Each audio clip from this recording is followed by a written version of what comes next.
Welcome to Backstage Pass with Gail Davis, your invitation into the world of keynote speaking and event planning expertise. Join us as we pull back the curtain and dive into exclusive interviews with speaking industry experts. From seasoned speakers to master event planners, we're here to provide you with the ultimate backstage experience. Get ready to unlock valuable insights, tips, and strategies that will elevate your events and leave your audience inspired. Hi, my name is Gail Davis, and I am your host of Backstage Pass. And I'm not sure I could be any more excited to have our two guests today, Ron and Sandra. They are often referred to as Broadway royalty. They have a real life fairy tale romance.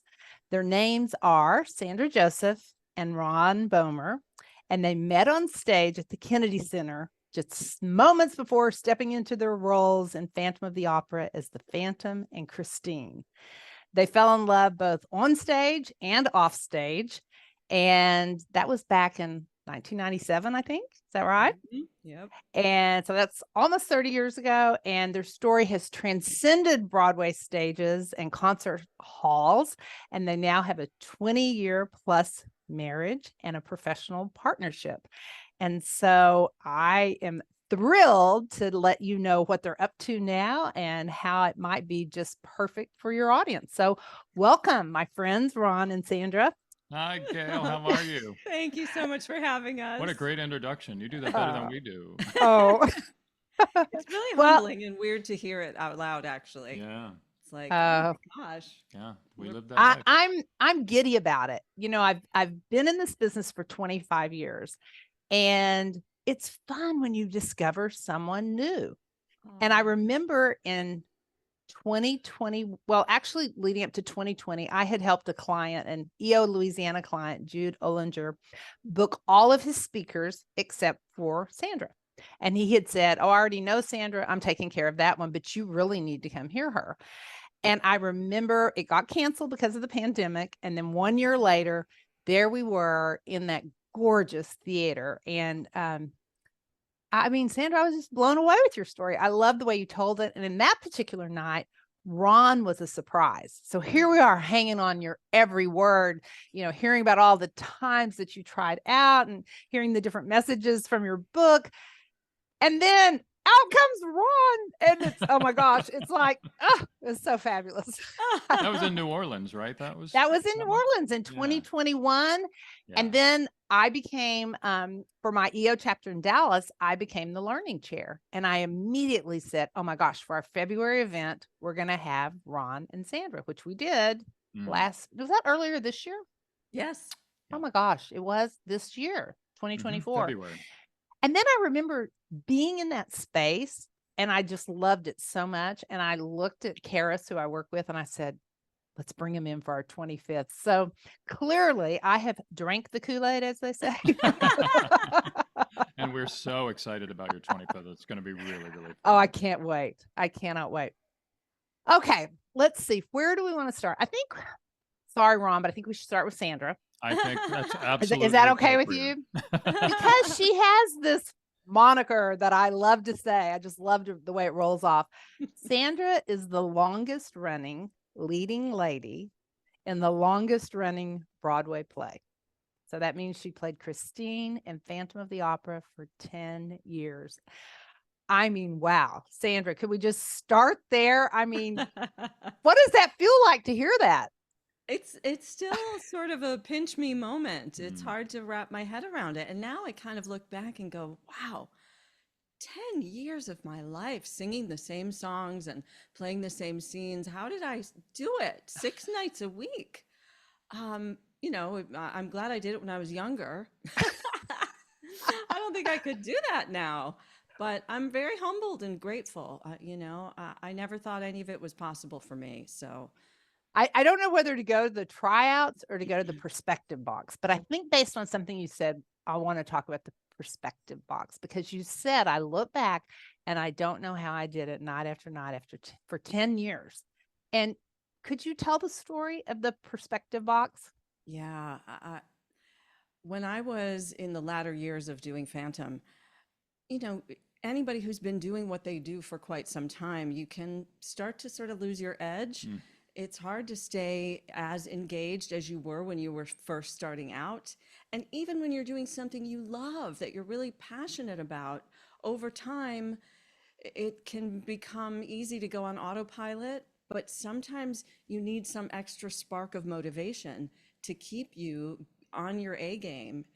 So when I was in like my 10th year of doing Phantom, one of my best friends knew that I had been struggling with some burnout, and he invited me to coffee and gave me the most priceless gift.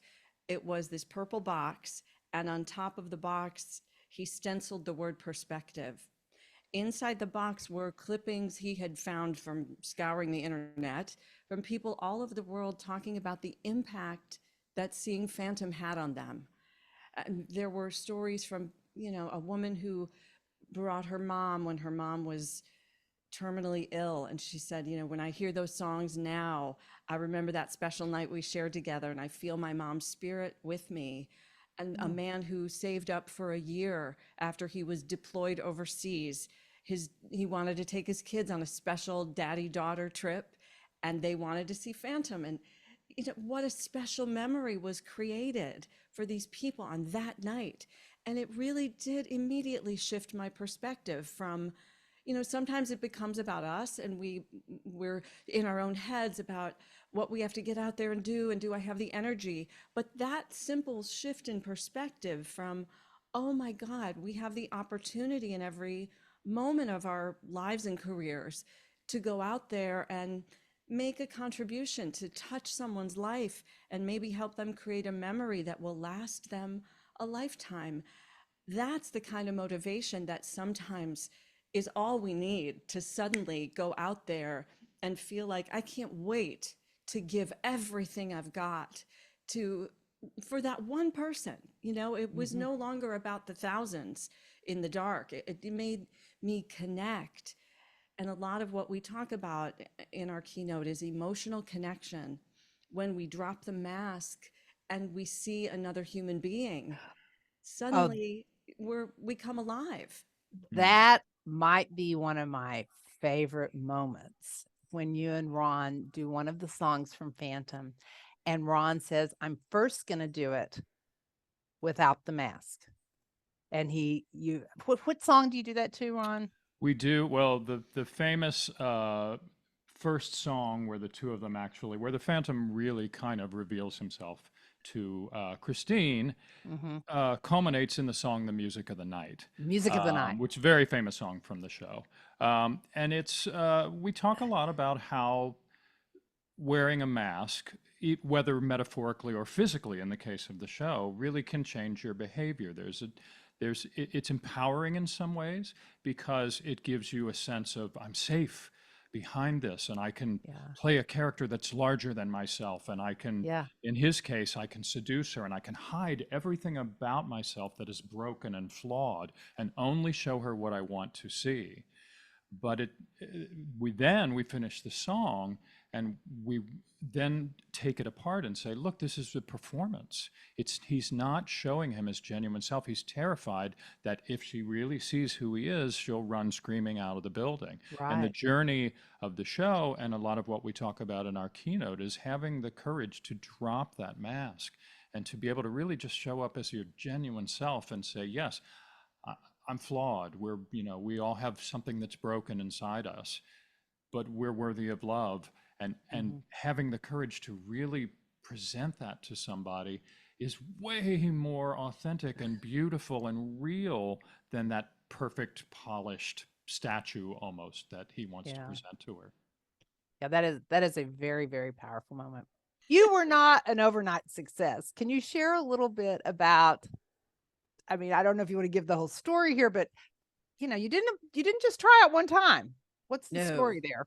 I was certainly not an overnight success. I mean, the whole thing is kind of, it's miraculous to me that any of it happened for me at all, because I was the least likely Broadway star you'd ever meet. I was not the kind of kid who wanted any part of the spotlight. you meet those outgoing kids who would talk to anybody. I was the kid who would like hide behind my mom and burst into tears if strangers talked to me. I didn't want to be the center of attention, but I fell in love with theater as a kid, and I just knew I had to pursue it. The odds of making it in an industry like that, they're astronomical. And there's, of course, an element of luck that must be named here.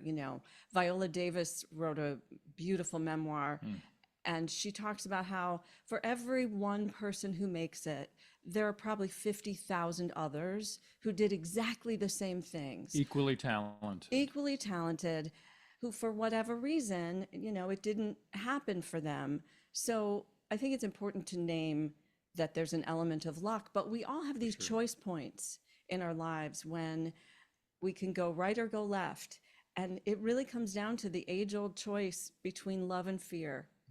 And I was fortunate to have parents who encouraged me to take risks and follow my heart. And moving to New York was a huge leap of faith in the direction of love. I really think that love ultimately is stronger than fear. And I decided to just go for it and give myself a time limit. I thought I'll go give it my best shot for 5 years. If it doesn't work out, I'll go back to Michigan and figure out what to do with my life. So I went to New York, got rejected all over the place. It was working odd jobs, survival jobs, anything, and was basically homeless. I mean, I was couch surfing on friends' generosity during the last 4.5 year stretch. And finally, I got a chance to audition for Phantom, which was the biggest hit of all time. Yeah. And I was, the nervous part of me, the fearful part, the shy kid was still in me.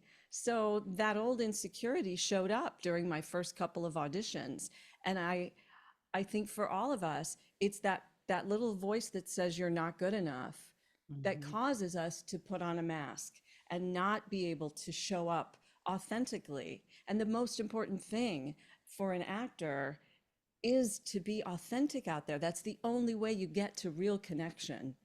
And it wasn't until I learned through trying and failing and trying and failing to drop the mask and allow my vulnerable self to come with me into the room and just to bring my heart into it. And the other big key piece, I think, is to enter anything that's risky for us coming from love and appreciation. It was sort of a Goldilocks story, my 3 auditions. The first time I was masked in fear and kind of frozen deer in the headlights. The second audition, I was over the top and too big and kind of fake and phony. And finally, the third audition, I had another shift in perspective where I thought, this might be the last time I ever get to stand on a Broadway stage and sing. Instead of going in there trying to show an image of perfection and to be perfect, what if I just drop all of that and focus not on trying to be perfect, but on really being present, to be present and authentic and come from appreciation for this opportunity. And that made all the difference. That's when Hal Prince, the late great director, finally made a real connection and felt the truth of me in that performance. And that's when I got the part that changed my life forever. That is so awesome. So I know that you all met in DC and you had this role for 10 years. What were you doing during this time, Ron? I think you'd been doing the show for about 2 years by the time I was cast. Yeah, something like that. And I'd done 4 bigger Broadway productions before that, but of course Phantom was, the iconic thing. And it took me more than 3 auditions to get the role. I actually auditioned so many times for Phantom of the Opera, I started calling it my 6-month checkup. They would call me in every 6 months and I would do all the material and they would say thank you and I would leave. And I don't really know what shifted or changed ultimately, but I believe it's a lot of what we talk about, what we teach, that finally I had arrived at a place where I just didn't really believe it was ever going to really happen, because I'd gone through the motions so many times, that I think I showed up as more of my genuine self. And suddenly I won the role. I've been doing another Andrew Lloyd Webber show called Sunset Boulevard, which is actually having a Back. huge and Yeah. massive successful Yes. revival now. Yes. I played Joe Gillis in the first national tour of the original Broadway production, which was incredible. But even with a show like that, Phantom is still the brass ring. You know, it was Yeah. out there, and winning that role made such a huge difference in my life. But when you're cast as the Phantom, you rehearse for a couple weeks in New York by yourself, and in the actual show, you really only see two other actors. You're mostly on stage with Christine and with Raoul. So I'd been rehearsing by myself. I went to Washington, D.C., went onto the stage for the first time, and met Sandra there. And I remember we talked about, it was Princess Di had just passed. And so we were both in this sort of place of the real vulnerability of how precious every single moment is. How much time do you get? I remember we really Yep. talked about that. Our first that- real, it was kind of love at first real conversation. Yeah, So I we were think that talking about something so massive, you know. Mm-hmm. You were the same age as Princess I was, Diana I when was. she died. And so there was a real sense of, like, you know, the complete preciousness and unpredictability of existence. And here we are in these iconic roles. And I was struck in conversation by talking to Sandra immediately by, I've never met anybody like this. I'd never met anybody as authentic as she is. and it was disarming, because you know, in theater we talk about, you know, people wear masks and they want to present themselves as a certain thing, and she was just so genuinely herself. It just knocked me over. Oh, Oh, I love that. I love that. But you know what is interesting about this, Gail, is like it's been shocking to me how many high-powered business people, CEOs, come up to us after seeing a keynote, and people really want to talk about the masks that they feel they have to wear, and how, you know, people see me as this business guy and I have to show up a certain way, the pressure that people feel to have to portray a certain image or meet people's expectations, or the expectations they put on themselves. And there's such a longing to take off the mask and be real with people you work with, to be more in your full integrity, so that you can bring all of who you are, not only to your personal relationships, but to all of your relationships. You know, life and work are not separate. We talk about our work life and our business life, but they're all connected, right? Definitely. And you guys have a lot of important messages in your talk. Thank The you. mask, you know, the perspective, trying again, being your authentic self. Perseverance. How do you, because everyone is going to expect you to sing. I mean, that's what they're looking for, right? So how do you present this keynote? Would you even call it a keynote? Or how do you, I mean, I know the answer, so I'm just asking for the audience, but how do you, what parts talk, what parts singing? And I know you're big on pre-event calls, and you kind of ask the question sometimes, like, Yes. Yeah. do you want this to lean towards entertainment? Do you want it to lean towards content? Talk a little Yeah. bit about that. I think that's important for people to know, that there's a scale there on which you can present the Sure. information. There's a big scale, and it really does morph, as you said. You know, we love to have a deep dive with the client beforehand and kind of really look at, what is your event about? What is it, you know, you want to send your audience home with? And some things are very idea driven, and we lean much more into a keynote thing. And other events, we lead with music, and we take the magic and the disarming power of music, combined with a romance, a genuine, real romance that, you know, has been, we just feel so grateful, because to have this so many years now into our careers, and have now developed a keynote career where we're taking ideas and concepts like that and blending them with our own history with various shows, especially Phantom, and leading to an audience with those ideas, it's just, we're so grateful. It's been such a great gift.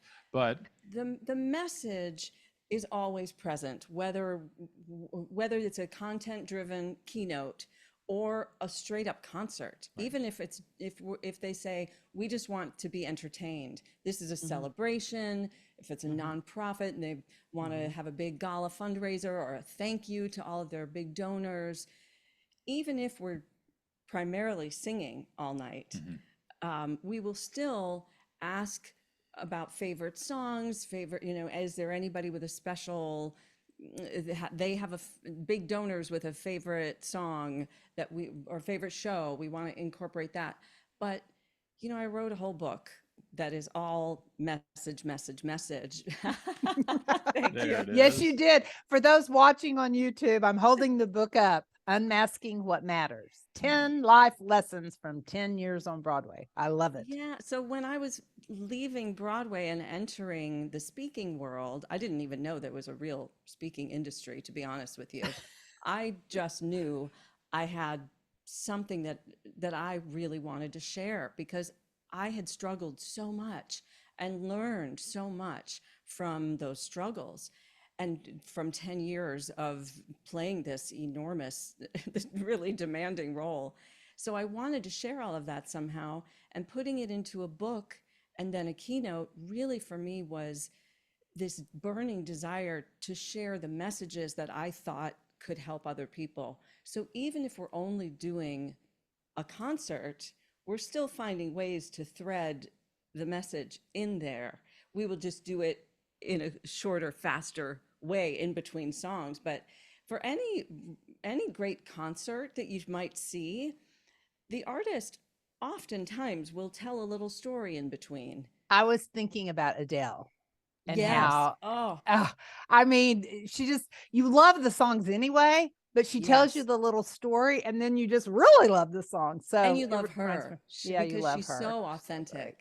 She's so Yeah, authentic. so we can lean what we do into more, you call it edutainment. We can lean more towards the education part or more towards the entertainment part, depending on what is the goal of this particular event. Right. In both situations, because we've booked you for nonprofits, we've booked you for organizations, um, you customize and Right. you really lean into that pre-event call. And I remember when I had you speak for EO Dallas, I mentioned that we had invited EO Oklahoma City to join us. And maybe I said, could you sing something from Oklahoma, because I'm from Oklahoma and I love Oklahoma. But not only did you sing from Oklahoma, as a surprise, you recruited our fabulous executive manager for our chapter, John Minjo, and nobody saw it coming. And John joined you on stage. I mean, that was a highlight of the night. I Yep. love the way you did that. We love Oh, that too. It was such a blast to get to be able to do that. It was a little easier because there is a musical written about Oklahoma, so Yes. we were able to draw some material. A little more challenging if we're doing Pennsylvania, but yeah, and you had put a bug in my ear during one of our pre-event calls. Yes. Just as an aside, you said, "Oh, there's a guy who from our chapter who used to be involved in musical theater and he loves it. It's his big passion." So I reached out to him on LinkedIn on the down low to surprise you, and the audience went crazy. Everybody Crazy. loves him, and he knocked it out of the park. It was a blast did. having him on stage with us. doing things like that for us really have become our favorite thing about this, that we can really genuinely connect with a client, with an audience, find out their stories, find out what they're interested in, what their loves are. And if we can, even in a small way like we were able to do in that particular instance, ignite a passion of John's to be on Yeah. stage and perform with us, that's, for us, that's gold. We love, love, love that. And both for the Jewish Family Services in Dallas and for EO, you created a custom slideshow that Right. played behind a song that you were singing. And that is just beyond powerful. I mean, I love Thank that. It was you. We so love fantastic.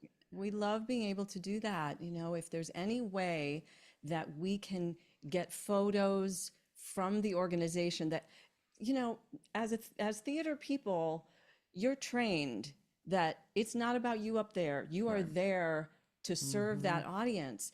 It has to be about the audience and making an emotional connection with them. We feel we've succeeded if people are moved in some way emotionally. So whenever we can make it really specifically about the people that are out there, and they can see themselves through a video that we can create and sing a song to dedicate it to the work that people are doing and celebrate people, Mm-hmm. that's really fun for us, and it's really fulfilling. If you think about it, for so many years in our careers, we had to have that fourth wall where you don't get to look into people's eyes. You're imagining, like when I'm Oh. looking out, when the Phantom first brings Christine down to his, underground lair, I'm imagining all of these creepy things out there, right? But now we get to actually look into people's eyes and connect with them, and Yeah. get to talk to them afterwards, and all of that stuff is so enriching for us. It's one of our favorite parts, meeting people afterwards, which we kind of got to do on Broadway, but it's a little different. Certainly when I was doing The Phantom, it took me an hour to get out of all that stuff, the makeup and everything. So Right. most people had gone Right. home by the time I would leave the theater. And occasionally you would get to chat with a handful of them.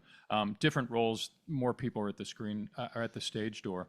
But it's not the same thing as when you really have just finished an event and you get to go and take pictures with people, talk with Yes. them, Yes. and get to share their memories. Phantom is one of the most beloved properties ever created, and everyone has a story about what it means Mhm. to them, and we just delight in hearing what people have to say about, oh, it was the first show we went on our first date, or I Yes. took Yes. my grandmother took me and it was the first Broadway Yes. show I ever saw.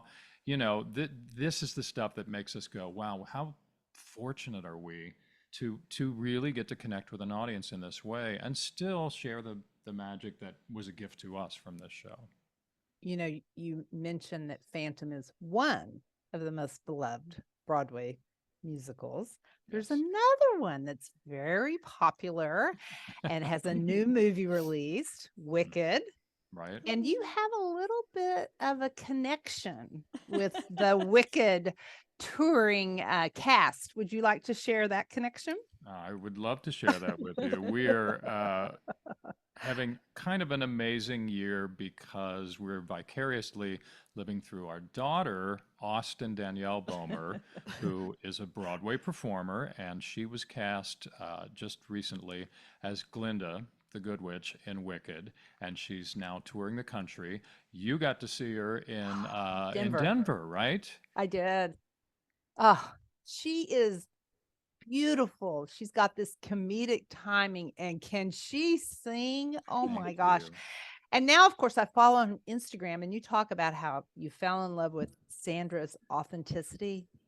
You have an amazing human there, because every time, Thank I you. mean, yesterday she was on Instagram saying, please come to see us tomorrow night, wear your costumes and wait for me at the stage door. I want to take pictures with you. And she's Yeah. so genuine. She I really Thank is. just, you. Thank you. She's, ah, I mean, we're just beside ourselves with pride in her. It's a crazy thing, to the big responsibility of carrying a role like that, and particularly something that's iconic like mhm. that. But it's given us this new dimension of things that we can kind of share with her. We have these wonderful sort of weekly, decompressions of what the week was, and they just get deeper and deeper as she goes through this experience, this sense of, what that responsibility is, but also what a real incredible gift it is to get to represent, for people who love that show so much, a human face to their iconic characters. And she Yeah. she does not take it lightly at all, and yet carries it lightly. She really Yes. loves and enjoys that responsibility and that gift.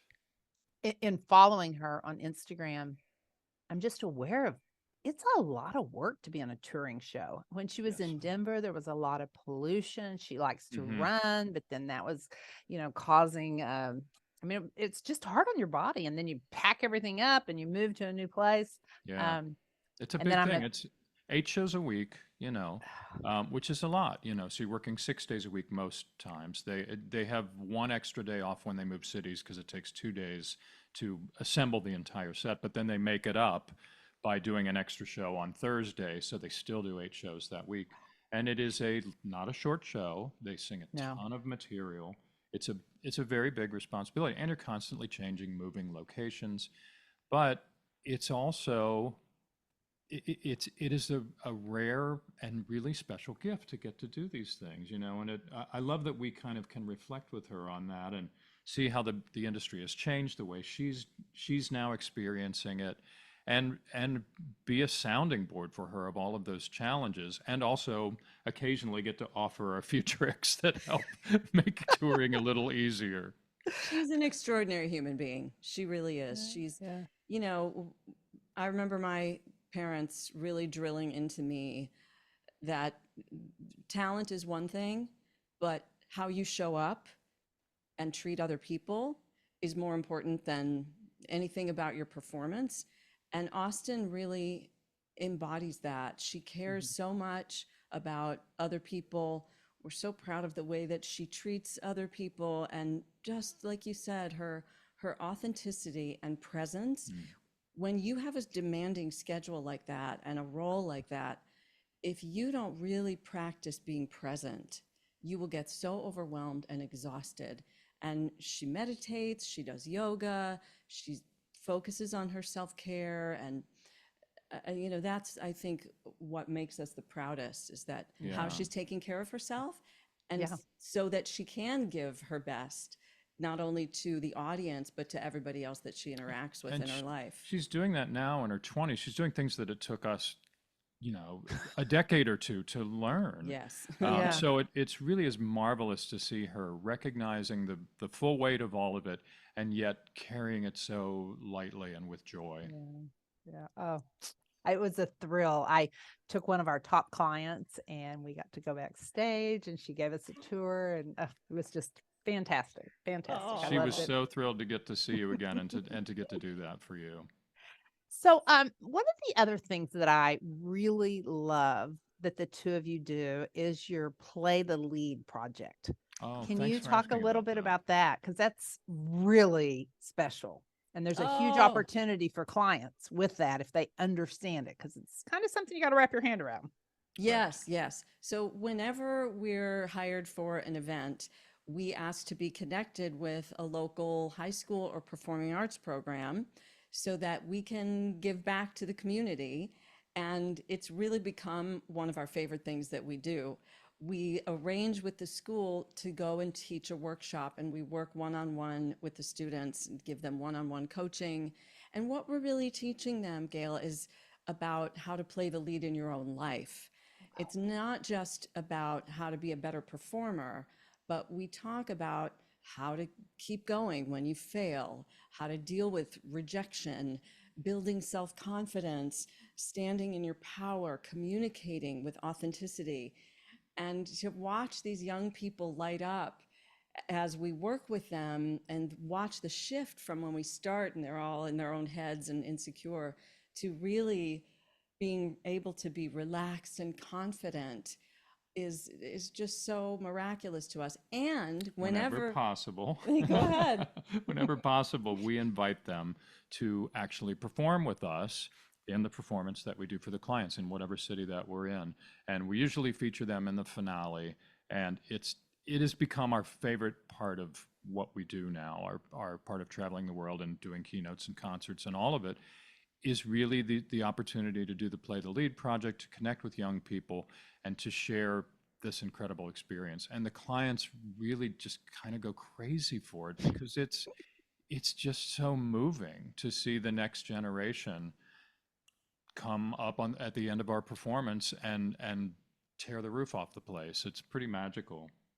Yeah, I think I saw something on Instagram last night. You recently did that. And I was like, We oh my did. gosh, I've got to remember to ask about that because it's such a big thing. Thank you. Yeah, thank you for Yeah. asking about it.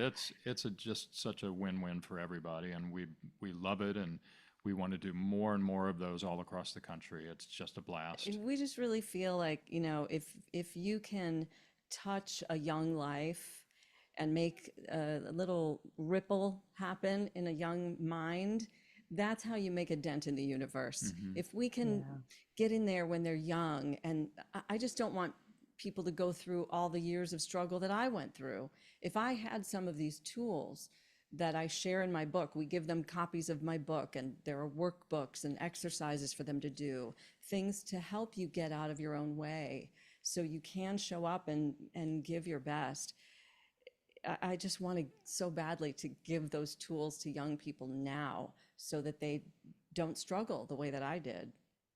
Well, I could sit here and talk to you guys all day long. I genuinely feel like I've just grown to love you so much in such a short time. And I absolutely cannot wait to have you here in December to celebrate our 25th anniversary. And I know one of our clients that's attending is with the Laura Bush Foundation, and she's going to be using you in several cities in Texas next year. So we got a lot of audiences to get you in front of in the next 25 years. Let's put it that way. Yeah. We're so excited, and we're just so honored to be able to do what we do to celebrate your 25th. It really means a lot to us. Yes, we're so grateful and humbled, and we've both just with love at first conversation with you too, Gail. We just both love you to pieces. So true. And we had such a fun, this isn't a love fest, but I will say we had such a great experience recently in San Diego when you all got to come in here, Nando Parado, which is how I started my company. So I feel like we're just connected on so many levels. Absolutely. Thank you for your time today. And I look forward to sharing this with our listeners, and we'll see you very soon. Thank you, Gail. So much, Gail. Bye-bye. Bye. Thank you for joining us on Backstage Pass with Gail Davis. Tune in for more exclusive interviews and pro tips to elevate your events. Don't forget to subscribe and share your thoughts with us. We'll catch you next time behind the curtain on Backstage Pass.